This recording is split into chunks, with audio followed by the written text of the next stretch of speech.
What's up, YouTube? I'm going to give you the puff vinyl step-by-step heating instructions. What I use to create this shirt.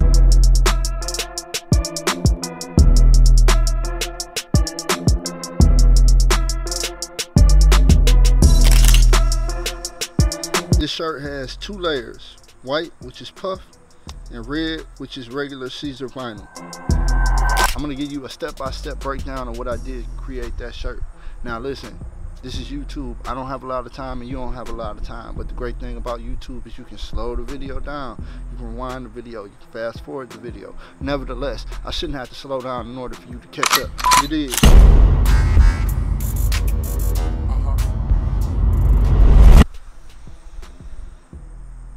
Alright, so first of all, because I took the shirt's image from online, the shirt is not for sale.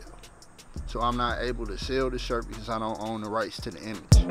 Yeah, the extra cheese. So first thing I did was I cut my SISER red vinyl using the normal setting.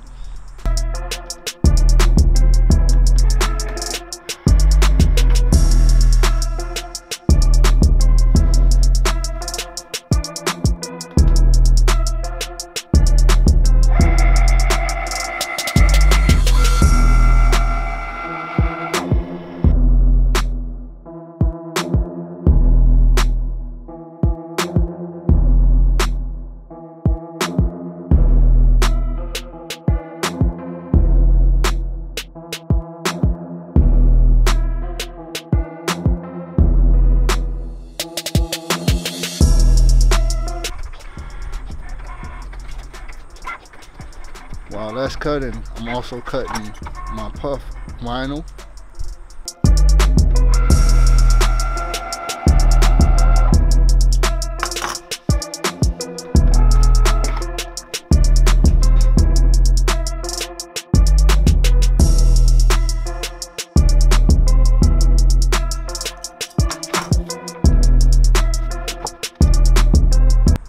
And when I cut my puff vinyl in the Cricut, I'm using the same normal settings, just like any other vinyl.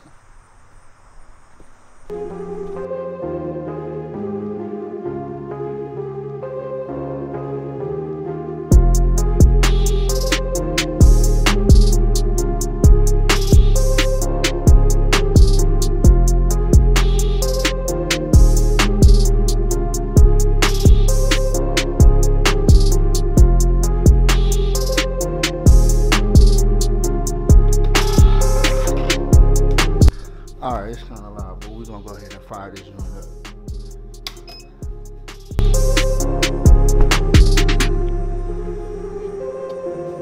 I heated my press to 320 degrees for my SISER red vinyl.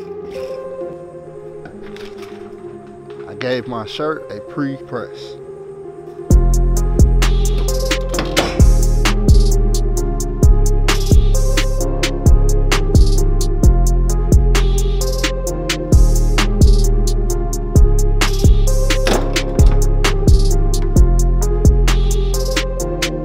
Then I pressed my red SISER regular vinyl at 320 degrees for a full 17 seconds. I lowered my temperature down to 302 degrees. Even though the instructions state 300 degrees, I just wanted to make sure that it was nice and completely hot all the way around my heat press.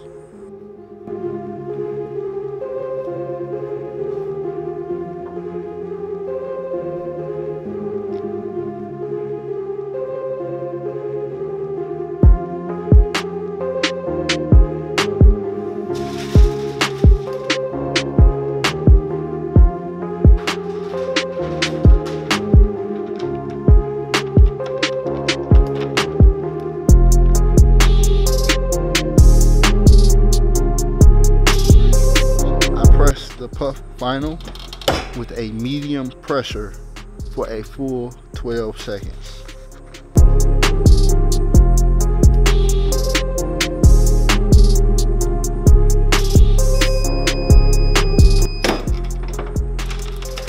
I removed the plastic ASAP because you can see the puff vinyl pressing against the plastic. I continued to watch the puff grow before I remove the shirt. If you like this video, comment, subscribe, share. Don't forget to hit the notification button. Also, if you have any better tips and tricks for dealing with puff vinyl, please leave that in the comment section below. Peace.